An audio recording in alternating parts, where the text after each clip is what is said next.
우리 한 번 더 인사하겠습니다. 복음이면 가능합니다. 복음이면 충분합니다. 여러분, 복음이면 가능하십니까? 이걸 경험하세요. 그리고 그걸 넘어서 복음이면 충분한 자리까지 가시길 바랍니다. 이 은혜가 저와 여러분들에게 있기를 축복드립니다. 저번 시간에 말씀드린 것처럼요, 열정은 무조건 좋은 것이 아닙니다. 왜냐하면 열정에도 방향이 있기 때문이에요. 어떤 열정은요, 우리를 하나님께로 이끌어가지만 어떤 열정은 우리를 하나님에게로부터 멀어지게 만듭니다. 그렇다면 어떤 열정이 좋은 열정이고 어떤 열정이 좋지 않은 열정일까? 자기 자신을 증명하기 위한 열정, 자기 욕망을 이루기 위한 열정은요, 좋은 열정이 아닙니다. 반면에요, 하나님 앞에서 자신을 부인하고 하나님의 뜻에 순종하기 위한 열정은 좋은 열정인 것이죠. 야곱의 인생에는 이 두 종류의 열정을 잘 드러내는 그 인생입니다. 야곱은요, 평생 열정적으로 살았습니다. 그런데 문제는요, 그 열정이 처음에는 하나님을 향한 열정이 아니라 자기를 증명하고 자기의 욕망을 이루기 위한 열정이었기 때문에 그것이 문제가 되었다라는 것이죠. 그의 잘못된 열정의 방향은요, 그의 상처로부터 비롯되었습니다. 야곱은 어려서부터 아버지 이삭의 편애 속에서 자랐어요. 형 에서는 사랑받았지만 야곱은 그렇지 못했습니다. 그러다 보니까요, 야곱의 마음 깊은 곳에는 하나님과 사람 앞에서 인정받고 싶고 증명하고 싶은 갈망이 자리 잡게 되었습니다. 그래서 야곱은요, 끊임없이 자신의 힘으로 자신의 인생을 개척하려고 했습니다. 형 에서와의 관계에서도 그랬죠. 장자의 명분과 축복을 하나님께 맡기기보다 자신의 방법으로 얻어내려고 했습니다. 라반과의 관계도 마찬가지였잖아요. 자신이 원하는 아내를 얻기 위해서, 또한 자신이 원하는 것을 늘리기 위해서 끊임없이 그는 계산하고 계획했습니다. 그럼에도 불구하고요, 하나님은요, 그런 야곱을 축복해 주셨습니다. 야곱이 받은 그 복은요, 그의 계획과 열심의 결과가 아니었죠. 하나님의 은혜였습니다. 하나님께서는요, 이러한 축복을 통해서 야곱이 더 이상 자신의 지혜와 힘과 노력에 의지하며 살아가는 사람이 아니라 오직 하나님의 은혜를 의지하며 살아가는 사람으로 변화되기를 원하셨던 것이죠. 그런데도 야곱은 여전히 자신의 힘을 의지했습니다. 야곱은요, 형 에서를 다시 만나기 위한 그 상황 속에서도 수많은 계획을 세웠습니다. 만약 형 에서가 자신을 공격해 온다면 어떻게 하지 계산했어요. 그런데 이처럼 철저한 계획을 세웠지만요, 아무리 생각해도 그 계획이 잘 될 것 같지가 않은 겁니다. 그래서 야곱은요, 홀로 야복강가에 남아서 어떻게 하면 이 문제를 돌파해볼까 고민에 고민을 거듭했습니다.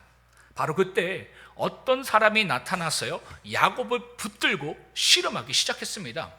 야곱은요, 시간이 지나면서 이 자신과 이 씨름하는 상대가 영적인 존재라는 것을 깨닫게 되었습니다. 그 순간 그의 씨름의 내용이 바뀌었다고 했죠. 그동안 야곱은요, 사람과 씨름했습니다. 세상과 씨름했고요, 문제와 씨름했습니다. 그런데 이제는요, 하나님과 씨름하기 시작한 겁니다. 그가 찾아가서 하나님을 붙들고 씨름한 것이 아니에요. 하나님께서 찾아와 주셔서 그를 붙들고 씨름해 주셨습니다. 왜? 하나님과의 씨름 가운데에 하나님 주신 은혜와 치유와 회복과 축복이 있기 때문에. 그 과정에서요, 하나님은 야곱의 허벅지 관절을 치셨습니다. 그 결과 야곱은 평생 이 절뚝거리면서 살아가게 되었어요. 여러분, 그렇다면 하나님께서 왜 야곱의 허벅지를 치셨습니까? 하나님께서는요, 야곱이 자신의 힘으로 사는 인생을 끝내기 원하셨기 때문입니다. 여러분, 진정한 축복은 내 계획이 이루어지는 것이 아닙니다. 진정한 축복은요, 하나님 앞에서 내가 무너지는 겁니다. 내 뜻이 부러지는 거예요. 내 욕망이 내려놓아지는 겁니다. 그래서 이제는요, 더 이상 내 자신이 아니라 전능하신 하나님을 의지하며 살아가는 인생이 되는 것, 이것이 하나님께서 우리에게 주시고자 하는 참된 또 진정한 축복이다라는 겁니다. 하나님께서는요, 야곱에게 이 축복을 주시기 원하셨습니다. 그래서 그를 붙들어 씨름하셨던 것이고요, 그의 허벅지 관절을 부러뜨리셨던 것이죠. 그 결과 어떻게 되었습니까? 야곱은요 그토록 두려워하던 형 에서와 극적인 화해를 이루게 됩니다. 자신의 방법과 계산으로 결코 해결할 수 없던 문제가요 하나님의 은혜 가운데 풀어지게 된 것이죠. 야곱이 만약에요 자신의 계획을 가지고 자신의 뜻을 가지고 갔다면 야곱은 죽었습니다. 그의 가족은 몰살당했을 거예요. 근데 하나님의 뜻과 하나님의 방법을 붙들고 가니까 어떻게 된 거라고요? 그 가정이 회복되고 그 영혼이 회복되더라라는 것이죠. 에서가 딱 봤는데 야곱이 이놈 죽여야지 복수해야지 하고 있는데 저 멀리서 야곱이 쩔뚝거리고 오는 거예요. 그 모습 보니까 마음이 안타까운 겁니다. 그래서 그 마음 가운데에 야곱을 용서할 수 있었던 거예요. 이게 하나님 방법이에요. 우리는 잘 되는 모습을 가지고 강한 모습으로 나아가면 될 것 같잖아요. 안 된다니까요. 내가 무너져야 해요. 내가 쓰러져야 해요. 내가 깨져야 돼요. 그래야지만 우리는 승리할 수 있다라는 겁니다. 이후에 야곱은요 이전과 다른 모습을 보여줍니다. 야곱과 화해한 에서는 이 야곱에게 다음과 같은 제안을 하거든요. 다 함께 창세기 33장 12절을 읽도록 하겠습니다. 시작. 에서가 동행하리라. 에서가요 야곱에게 이 자신이 머물고 있는 에돔에 있는 세일 땅으로 함께 가자고 제안합니다. 인간적으로 계산으로 보면요 에서와 좋은 관계를 유지하기 위해서 그 제안을 받아들이는 것이 야곱에게 유리했습니다. 그러나 야곱은요 에서의 제안을 정중히 거절합니다. 왜냐하면 세일은요 하나님께서 약속하신 땅이 아니었기 때문입니다. 과거의 야곱이었다면요 눈앞의 유익과 안전을 따라 움직였을 겁니다. 그렇잖아요. 그거 거절하면 에서가 다시 열받아갖고 야곱을 죽일 수도 있잖아요. 이거 가짜였네, 이거 또 머리 굴리네, 그럴 수 있잖아요. 그런데도 야곱은요 그 눈앞의 유익과 안전을 따라 움직이지 않았습니다. 이제 야곱은요 자신의 판단보다 하나님의 뜻을 먼저 생각하게 되었던 겁니다. 이것이 바로 하나님과 씨름한 후에 야곱에게 나타난 변화였다라는 것이죠. 이처럼 형 에서의 제안을 거절한 야곱은 약속의 땅 가나안을 향해 나아갑니다. 그리고 세겜이라는 곳에 정착하게 되었어요. 그런데 야곱이 이 세겜에 머물러 있는 동안 예상치 못한 비극이 일어난 겁니다.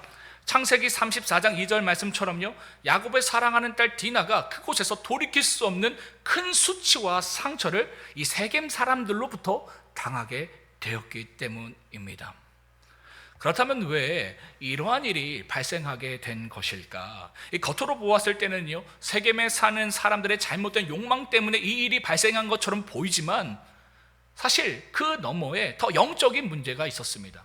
무엇이냐면 그 배후에 있었던 내용은 무엇이었냐면 세겜은요 하나님께서 야곱에게 원하셨던 최종 목적지가 아니었습니다. 하나님께서요 야곱이 가길 원하셨던 최종 목적지는 어디였냐면 아버지 이삭에 있는 헤브론이었습니다. 야곱도 사실 그걸 알고 있었어요. 왜냐하면 이전에 하나님 앞에 서원한 적이 있었거든요. 하나님께서 내가 하란 땅을 떠났을 때 나를 지켜주시면 내가 아버지의 집으로 다시 돌아와서 내가 머물고 그곳에서 하나님 예배하겠습니다 라고 서원했어요. 그러니까 그것을 알고 이 야곱이 이 에서의 그 요청을 거절하고 가나안 땅으로 간 겁니다. 그리고 그 가는 여정 가운데 세겜에 머물게 된 거예요. 잠깐 머물게 된 거예요. 근데 잠깐 머무는 것이 아니라 정착하게 되었다라는 것이죠. 왜 야곱은 세겜에 정착했을까요? 간단합니다. 우리가 늘 그렇잖아요. 여러분 왜 약속의 땅 못 가세요? 왜 하나님의 약속을 향해 못 가세요? 내가 지금 머물고 있는 그 자리가 너무 좋았기 때문입니다. 세겜은요 인간적으로 보기엔 너무나도 좋은 곳이었습니다. 그래서 그가 세겜을 또다시 붙들고 있었다라는 것이죠. 또다시 야곱에게 인간적인 계산과 그 마음이 틈타 들어왔던 겁니다. 하나님의 다스림과 통치가 아니라요 자신의 욕망을 따라 살아가려는 모습, 그 모습이 그에게 조금씩 또 자리 잡고 있었다라는 것이죠. 더 큰 문제는요 야곱이 세겜에서 그 땅에 있는 우상을 하나님과 함께 섬겼다라는 사실입니다. 그 땅의 우상을 섬겼다는 것은 무엇을 의미하는 걸까요? 그가 그 땅의 죄된 가치를 받아들이고 동화되며 살아갔다라는 것을 의미합니다. 이러한 것들이 하나님 앞에서 문제가 되었던 겁니다. 그래서 하나님께서 야곱에게 다음과 같이 말씀하신 거예요. 다 함께 창세기 35장 1절을 읽도록 하겠습니다. 시작. 하나님이 야곱에게 이르시되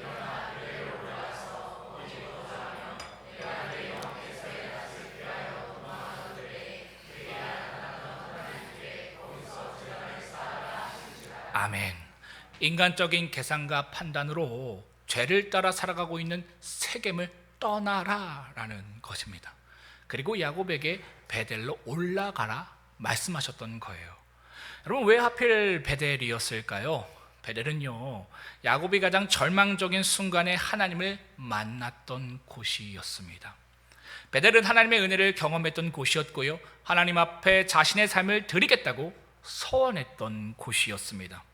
다시 말해 하나님께서는 야곱에게 이제 세겜에 머무는 삶을 청산하고 나를 처음 만났던 베델의 자리, 그 예배의 자리로 돌아가서 예배를 회복하고 무너진 신앙을 회복하라 야곱에게 말씀하신 겁니다. 그렇다면 야곱은 하나님의 말씀을 듣고 어떻게 반응했을까요? 놀랍게도 야곱은 즉시 순종했습니다. 다 함께 창세기 35장 2절을 읽도록 하겠습니다. 시작. 야곱이 이에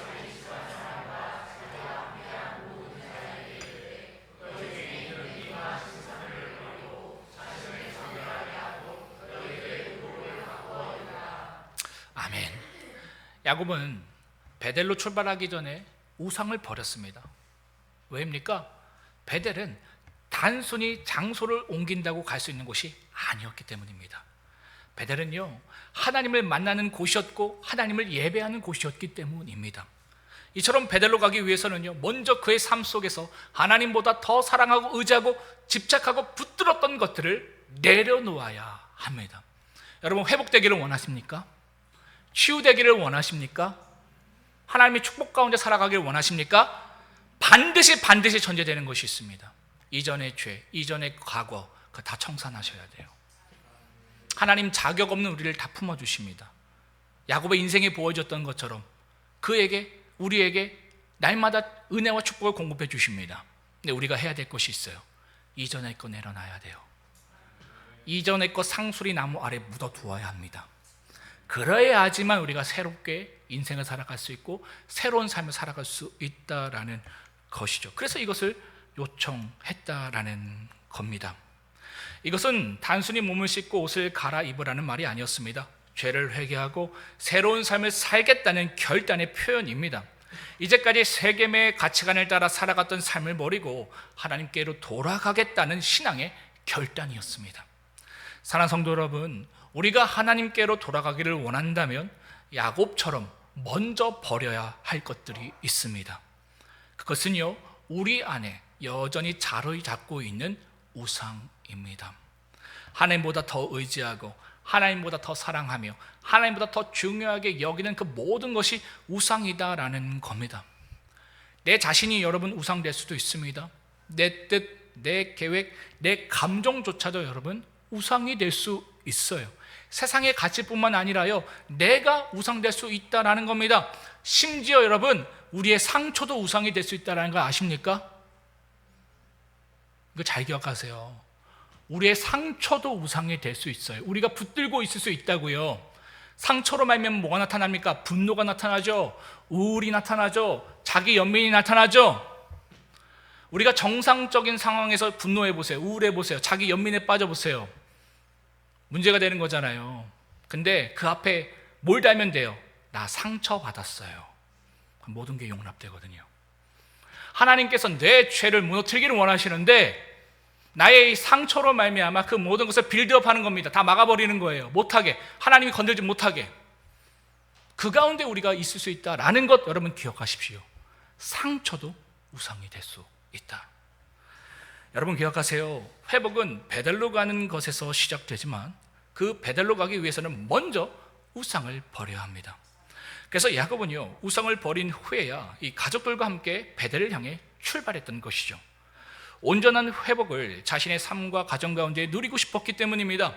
그리고 이처럼 야곱이 그 모든 우상을 버리고 순종하여 이 베델로 나아갈 때에 하나님께서는요, 놀라운 은혜를 그와 그의 가정 가운데 베풀어 주셨습니다. 이처럼 야곱의 이야기가 여기서 여러분 참 끝나면 좋은데요, 그러나 야곱의 이야기는 여기서 끝나지 않습니다. 그는 또다시 실수합니다. 아버지 이삭이 자신에게 했던 것처럼 자신도 요셉을 편애했던 것이죠. 그 결과 야곱의 가정에는요, 또다시 깊은 상처와 갈등이 생겨나게 됩니다. 아버지의 편애로 요셉을 시기한 형제들이요, 요셉을 종으로 팔아버렸기 때문입니다. 여러분, 아까 제가 우리가 가진 상처도 우상이 될 수 있다고 했죠.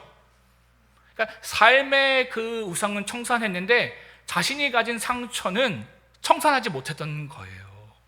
그것을 내려놓지 못했던 겁니다. 상처로 인해 발생한 편애, 이 상처로 인해서 여러 가지가 막 나오거든요. 누구에게는 분노로, 저에게는 분노였어요. 그래서 제가 사춘기 때 굉장히 많이 방황을 했었거든요. 누군가에겐 분노로, 누군가에겐 우울로, 누군가에겐 자기 연민으로. 근데 이 야곱에게는 편애로 나타났던 거예요. 그 우상을 내려놓지 못했던 겁니다. 상수리 나무 아래서 그것조차도 같이 내려놨어야 했는데 그것을 같이 갖고 갔던 거예요. 이게 문제가 됐던 겁니다. 그 상처를 하나님께 맡기기보다 그 상처를 붙들며 편애했습니다. 그것이 이와 같은 문제를 발생하게 만들었다라는 것이죠. 여러분, 이런 일이 발생했으면 어떻게 해야 하는 겁니까? 편애를 멈춰야겠죠. 그 편애 때문에 가정이 풍지박살 났잖아요. 사랑하는 요셉을 잃어버렸잖아요. 그럼 어떻게 해야 됩니까? 그 상처 묻어버려야죠. 끊어버려야죠. 붙들지 말아야죠. 그걸 핑계 삼고 변명하며 탓하지 말아야죠. 근데 야곱은 그렇게 하지 않았습니다. 요셉이 자신의 눈앞에서 사라지자 편애라는 상처를 하나님 앞에 내려놓고 치유받기보다는 편애의 대상을 바꿨습니다. 누구로 바꿨는지 아세요? 요셉이 사라지니까요, 베냐민을 또 집착하기 시작한 겁니다. 요셉에게 향했던 사랑과 집착이 이제는 베냐민으로 옮겨가게 된 겁니다. 죄는 옮겨가요, 여러분. 무서운 거예요. 끊어내셔야 되는 거예요. 그래서 훗날 애굽의 총리가 된 요셉이요, 자신의 정체를 숨기고 이 베냐민을 데려오라고 요구했을 때에 야곱은 극도로 두려워하며 쉽게 베냐민을 보내지 못했습니다. 왜입니까? 베냐민마저 잃게 될까 두려웠기 때문이에요. 결국 야곱은 문제의 근원을 해결하지 못한 채 여전히 자신이 붙들고 있는 우상에 사로잡혀 있었던 겁니다. 여러분, 겉으로 보았을 때에 이처럼 베냐민을 이 애굽으로 돌아오라고 한 그 요청은 형들이 과거에 이 잘못을 진심으로 누이쳤는지 그러지 않았는지 이 요셉이 판단하기 위해서 한 그 시험이기도 했거든요. 그러나 여러분, 더 깊은 영적인 관점을 보면, 그러니까 우리가 그렇게 알았잖아요. 요셉이 자기가 총리인 거 속이고 막 형들한테 베냐민 데리고 와라 뭐 이랬을 때에 형을 시험하는 내용으로 우리가 알고 있잖아요. 근데 그 내용을 더 깊게 들어가 보면, 더 영적인 관점으로 보면요, 하나님께서 야곱 안에 여전히 남아있는 죄와 우상을 다루시는 과정입니다. 하나님께서는요, 야곱이 가장 사랑하는 베냐민을 내려놓을 수 있는지, 하나님보다 더 붙들고 있는 것을 포기할 수 있는지를 물어보셨던 겁니다. 그런데 결국 야곱은 다음과 같은 중요한 결단을 내리게 됩니다.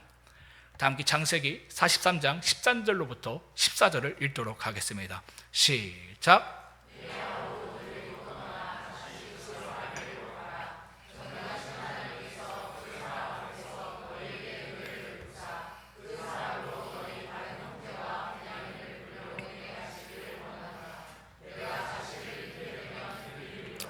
여러분, 이 얼마나 놀라운 고백입니까? 데리고 떠나가라. 내가 자식을 잃게 되면 잃겠다. 마침내 야곱이 내려놓은 것입니다. 그동안 자신의 마음을 붙들고 있던 베냐민을 내려놓고요, 평생 자신을 지배해왔던 상처와 집착을 하나님께 맡긴 겁니다. 그는 더 이상 자신의 힘으로 붙들고 지키려고 하지 않았습니다. 더 이상 자신의 계산과 방법으로 해결하려고 하지도 않았어요. 대신 전능하신 하나님께서 은혜를 베풀어 주시기를 원하노라 라고 고백했습니다. 이제 야곱은요, 베냐민과 자신의 깊고도 오랜 상처가 아니라 하나님을 붙들기 시작한 것입니다. 그리고 바로 그때 회복의 역사가 시작됩니다. 형제들은 요셉과 화해하게 되고요, 찢어졌던 가족은 다시 하나가 되게 됩니다. 오랫동안 상처와 갈등으로 얼룩졌던 야곱의 가정에 회복과 화해의 은혜가 임하게 되었다라는 것이죠. 이처럼 야곱의 인생이 회복된 이유는요, 자신의 문제를 해결할 방법을 찾았기 때문입니다. 그가 끝까지 붙들고 있던 것을 내려놓고 하나님께 맡기기 시작했기 때문입니다. 하나님께서는요, 야곱이 붙들고 있는 것을 내려놓게 하심으로 그와 그의 가정에 참된 회복을 허락하셨습니다. 우리 착각하거든요. 내가 이거 해야지, 그러면 될 것 같아요. 내가 될 것 같아요. 내 가정이 될 것 같아요. 아니요. 그건 내려놔야 돼요. 내 의지, 내 고집, 내 계획, 내 뜻, 그거 다 상수리 나무 아래 다 내려놔야 돼요. 죄까지도. 그리고 하나님께 맡겨드리세요. 하나님께서 그러면 회복시켜 주신다니까요. 이 말씀은 여러분, 정말 여러분들에게 도전이 되고 믿음이 되었으면 좋겠습니다. 사랑하는 성도 여러분, 야곱은 인생 말년에 애굽왕 바로 앞에서 오늘 우리가 읽은 말씀처럼 자신의 인생을 나그네 인생이었으며 험악한 세월을 살아노라 고백했습니다. 왜 그의 인생이 그렇게 험악했을까요? 늘 자신을 증명하려고 했기 때문입니다. 늘 자기 욕망을 이루려고 했기 때문이에요. 늘 자기 계획과 자기 열정을 의지했기 때문입니다. 늘 자신의 상처를 붙들고 그 상처 안에 살아갔기 때문이에요.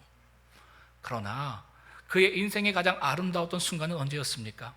하나님의 다스림을 받았을 때였다라는 것이죠. 하나님의 뜻에 순종했을 때였습니다. 자신을 내려놓았을 때였다라는 것이죠. 만약 그가 더 일찍 이처럼 하나님의 통치에 자기 자신을 맡겨드렸으면 어땠을까? 어쩌면 그는요, 그렇게 험악한 세월을 보내지 않아도 되었을 겁니다. 그렇지 않았다면 환도뼈도 부러지지 않았겠죠. 평생을 장애인으로 살아갈 필요가 없습니다. 사랑하는 아내 라헬을 잃지 않아도 됐어요. 이 과정 가운데서 사랑하는 아내도 잃어버리거든요. 자기 힘으로, 자기 집착으로 얻었던 그 라헬 잃어버려요. 자기 말 때문에. 그러지 않아도 되었어요. 더 들어가면 뭡니까? 그 사랑하는 부모님과 그 형과 생이별을 하지 않아도 됐어요. 이거를 빨리 깨달으면 깨달을수록 삶 속에서 우리가 치러야 될 대가가 더 적어진다니까요. 그걸 못했으니까 지금 이런 고백을 하는 거예요. 내가 험악한 세월을 살았습니다. 실제로 그의 아버지 이삭은요, 어땠습니까? 그의 삶을 보면 평온했죠. 우물을 파면 막 우물이 터져났어요. 그죠? 자기가 집착하지 않았습니다. 자기가 계획하지 않았습니다. 그냥 와서 다른 사람들이 그거 달라면 그냥 줬어요. 왜? 다른 것을 주실 하나님을 믿었거든요. 내 뜻이 아니라 하나님 뜻을 따라 나갈 때 하나님 주시는 거 알거든요. 달라면 줘요. 딴 데 가서 우물 파요. 막 터져요. 딴 데 가요. 터져요. 형통하는 삶을 살게 되었습니다. 왜 그렇습니까? 이삭은 자신의 모든 삶을 하나님께 맡겼기 때문입니다. 여러분, 이거 믿으세요. 제발 믿으세요.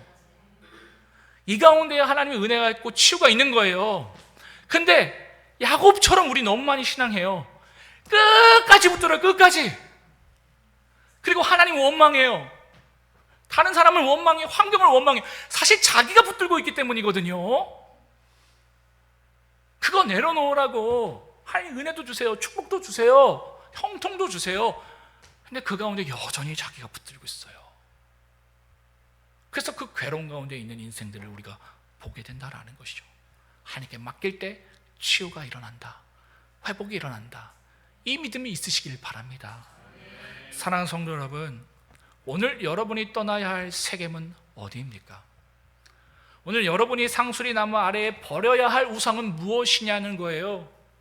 오늘 여러분이 내려놓아야 할 요셉과 베냐민은 무엇입니까? 지금이라도 그것을 떠나시고 그것을 버리시고 그 사람을 내려놓으시기를 바랍니다.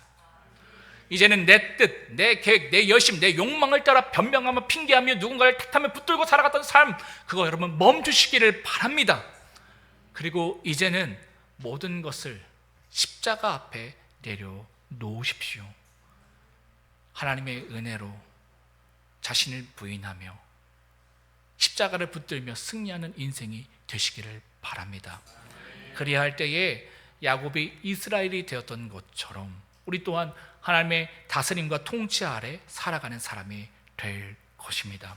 그리고 그때 비로소요 하나님께서 예비하신 참된 평안과 은혜와 축복을 삶 속에서 풍성하게 누리게 하실 겁니다. 지금 여러분 이 말씀을 통해서 여러분들에게 약속하고 계신 거예요. 얘야 이거 좀 믿어라 좀 제발. 나 너에게 너 은혜 너무 주고 싶어. 치유 너무 주고 싶어. 좀 이제 그 문제 그것 붙들지 말고 나 좀 바라봐. 내가 할 거야. 낙심하지 마. 절망하지 마. 나 좀 바라보고 나 좀 붙들어. 내가 할 거야. 내가 약속했잖아. 내가 베델에서 약속했잖아. 내가 할 거라고 내가 했잖아. 하나님께서 여러분들에게 이거 요청하시는 거예요. 그 하나님 믿으십시오. 그 믿음이 우리를 승리케 하실 것입니다. 이 시간 함께 찬양하시고 기도하시도록 하겠습니다. 은혜 아니면 함께